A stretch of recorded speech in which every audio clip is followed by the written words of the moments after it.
Bonjour et bienvenue dans cette première édition du Clélies Award Show. Un titre qui peut paraître égocentrique mais qui témoigne surtout d'un manque cruel d'inspiration. Comme vous pouvez le voir, je vous ai présenté un magnifique diaporama ici présent. Donc en fait, le but de cette vidéo, c'est de vous présenter tous mes favoris de l'année, tous mes plus gros coups de cœur de l'année 2024 pour ce qui est d'œuvres culturelles. Donc dans cette vidéo, ce sera les lectures, la musique, les séries et les podcasts. Et il y aura une deuxième vidéo mardi où ce sera les films, donc ce sera une vidéo top 10 films.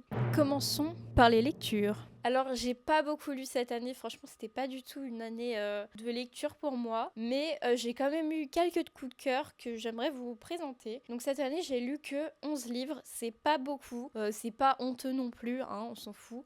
Déjà le premier coup de cœur que j'aimerais vous présenter, c'est bien sûr Nana. C'est un manga très très connu, hein, je pense que je ne vous apprends rien, mais voilà, moi j'aime beaucoup. J'ai lu que les 2 premiers tomes, mais en tout cas c'était un énorme coup de cœur pour moi. En fait, je trouve que c'est des mangas extrêmement réconfortants. On suit 2 jeunes filles qui vont mener leur vie parallèlement et qui vont finir par se rencontrer et faire une colocation. Et ces 2 jeunes filles s'appellent Nana, d'où le titre. Et voilà, je vous le conseille, c'est hyper réconfortant, c'est rapide à lire et tout. Donc voilà, moi c'était un bon moyen de me remettre à la lecture parce que j'ai commencé Nana à un moment où je ne lisais plus du tout. Et en fait, ça m'a fait vachement de bien, ça m'a pas foutu la pression comme si j'allais lire un énorme livre. Ensuite, deuxièmement, on a aussi Wonder Woman, première année, je crois que ça s'appelle. C'est un comics que mon amoureux m'a prêté et j'ai beaucoup aimé. C'était une bonne manière de commencer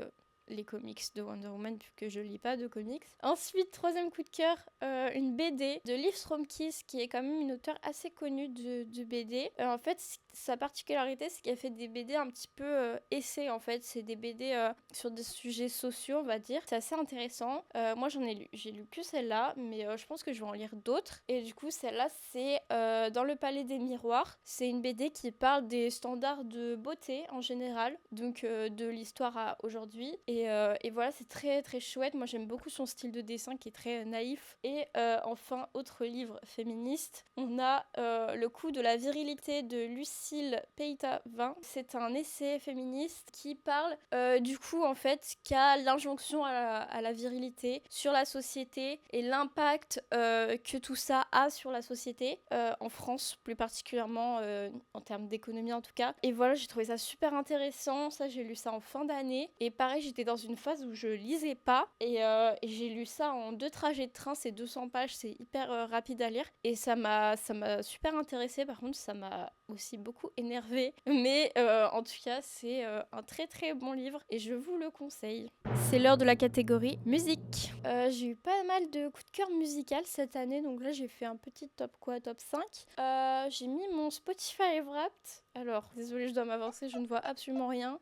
J'ai fait 21 133 minutes d'écoute. Et mon top 5 de chansons, c'était Applause de Lady Gaga, This Is de Lady Gaga, All That She Wants de Age of Base, Be My Lover de La Bouche et Pocket Full of Sunshine de Natasha Bedingfield. Voilà, si ça vous intéresse. Mais là, je voulais plus vous parler de choses qui sont sorties en 2024. Bah déjà, cette année, c'était une très bonne année pour les fans de Lady Gaga comme moi, puisque on a eu un CD Harlequin, donc un CD, la vieille, un album de Lady Gaga qui s'appelle Harlequin qui allait avec le film Joker 2 en fait, mais c'est pas l'album du film. C'est un album où elle reprend des chansons qui sont dans le film, mais c'est un album enregistré à part de Joker. Et voilà, et j'ai adoré, je l'ai écouté en boucle quand il est sorti. C'est vraiment un des albums que j'ai le plus écouté de l'année. Je trouve ça, je sais pas, c'est un album qui me rendait joyeuse. Donc je l'ai énormément écouté. Pour un petit album sorti vite fait comme ça, franchement, elle a géré.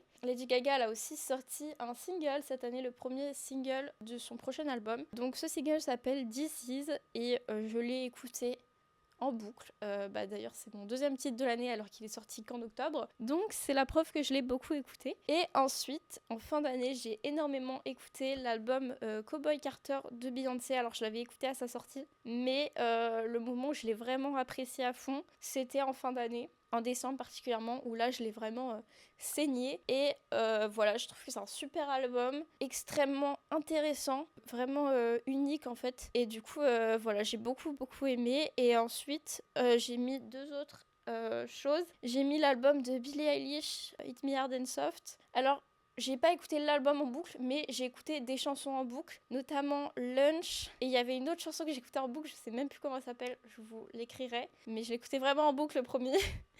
Donc voilà, donc il y a beaucoup de chansons que j'ai écoutées en boucle. Et sinon, je ne pouvais pas ne pas mentionner Wicked, donc le film Wicked. J'ai beaucoup écouté des chansons de Wicked, notamment Popular bien sûr. Et du coup, voilà, je me disais pourquoi pas le mettre.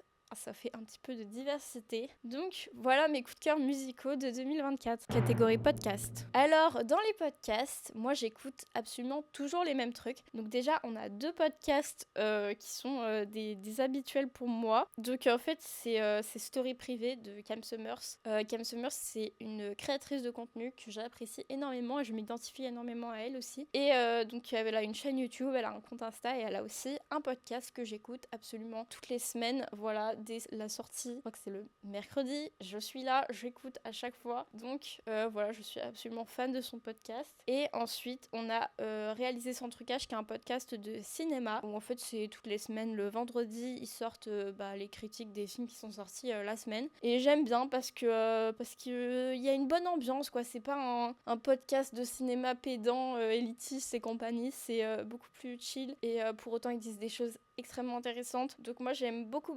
ce podcast, c'est mon podcast préféré. Et d'ailleurs je les ai vus en enregistrement à Tours. Ils sont venus lors du festival Mauvais Tour. Du coup j'ai pu voir un enregistrement direct, c'était super cool. Ensuite il y a quand même eu 2 découvertes podcasts cette année. Alors c'est des choses connues, mais je vais quand même en parler pour ceux qui connaissent pas. On a évidemment le Floodcast, qui est le podcast d'Adrien Méniel et de Florent Bernard, qui est un podcast très rigolo que je vous invite à écouter. Et ensuite, on a Hot Girls Only avec Chloé Gervais. Non, je sais plus l'autre nom. Je suis vraiment une très mauvaise youtubeuse, mais voilà, Hot Girls Only, qui est un podcast. Alors moi, je regarde en vidéo, je regarde pas en podcast, donc elles sont aussi sur YouTube. Et en fait, c'est 2 copines qui parlent d'absolument tout et n'importe quoi. Et moi, j'adore. Donc voilà, c'est mes petits coups de cœur podcast de l'année. Et la dernière catégorie, les séries. Donc niveau séries, alors j'ai pas mis des trucs de 2024, c'est des séries d'absolument toutes les années, sauf It's a Sin qui est bien sorti en 2024. Du coup j'ai pas beaucoup regardé de séries non plus, enfin ça va, j'en ai regardé 7. Et du coup, parlons de It's a Sin. It's a Sin c'est une série, je sais plus sur quelle plateforme c'est, mais c'est excellent, c'est une série qui parle des années SIDA en fait, du début du SIDA. Et c'est extrêmement bien, extrêmement touchant. Les acteurs ils sont tous exceptionnels. J'ai énormément chialé devant cette série, encore une fois, j'ai l'impression que je dis ça à chaque vidéo favori, mais voilà. Mais en tout cas, c'est une très très bonne série. Ensuite, rien à voir, on a Le Flambeau, voilà, la suite de La Flamme, que je pense préférer à La Flamme, même si j'ai revu La Flamme dernièrement et je l'ai réévalué, mais je sais pas, j'aime bien Le Flambeau, j'aime bien le casting. C'est une parodie de Koh-Lanta et c'est extrêmement drôle, donc voilà. Ensuite, encore une fois, rien à voir, là, vraiment, ces séries n'ont rien à voir entre elles, ça me fume de rire. Il y a Tchernobyl. Tchernobyl, je vous en ai parlé dans un favori, c'est une série qui parle évidemment des événements de Tchernobyl, de la catastrophe nucléaire qui a eu lieu à Tchernobyl. Et voilà, c'est une série extrêmement dure à regarder, on va pas se mentir, c'est assez lourd, dur, mais c'est extrêmement bien fait, pratiquement un chef-d'œuvre je pense. C'est extrêmement bien fait, extrêmement bien tout, bien écrit et voilà, c'est passionnant de savoir comment tout ça s'est passé parce que on sait de loin mais on sait pas exactement ce qui s'est passé à Tchernobyl, donc voilà, c'est hyper intéressant de tout savoir comme ça. Et ensuite on a The Boys. Alors c'est très ironique de mettre The Boys dans mes favoris puisque je n'ai vu que 2 saisons, mais il faut vraiment que je reprenne, donc voilà. Donc The Boys, bon franchement je vais pas le présenter, tout le monde connaît, mais voilà, c'est très rigolo. Et ensuite absolument rien à voir, Desperate Housewives, un grand classique, pareil, tout le monde connaît, il faut absolument que vous regardez si vous avez jamais vu, c'est juste génial. C'est une pépite, je pèse mes mots, d'écriture. Vraiment pour moi c'est extrêmement bien écrit comme série. Chaque épisode vous accroche de A à Z, il n'y a pas une scène qui est inutile, il n'y a pas un moment où on s'ennuie, tout est tellement bien ficelé, les personnages elles sont tellement bien écrites. Bref, voilà, grand classique, mais voilà, moi je suis à la saison 5 et voilà, j'avais déjà regardé un petit peu quand j'étais petite, donc je connaissais, mais j'étais petite donc je ne comprenais rien. Et voilà, maintenant je re-regarde et c'est vraiment un bonheur. Bref, à rattraper si vous ne l'avez pas vu. Et voilà, c'est la fin de cette première partie favorite de l'année. Dans la prochaine partie, je vous parlerai des films. Donc ce sera une vidéo entière, top 10 films. Ce sera plus détaillé que pour là. Voilà, je vais vous montrer mes 10 coups de cœur. Ce sera des films qui sont tous sortis en 2024. Et la vidéo, si tout va bien, elle sort mardi. On va voir si j'arrive à me débrouiller pour le montage. Mais je vais essayer en tout cas. J'espère que la vidéo vous aura plu. Je suis très curieuse de savoir quels sont vos coups de cœur de l'année 2024. Donc n'hésitez pas à me les mettre en commentaire. Je serai ravie de voir ça. En attendant la prochaine vidéo, à bientôt!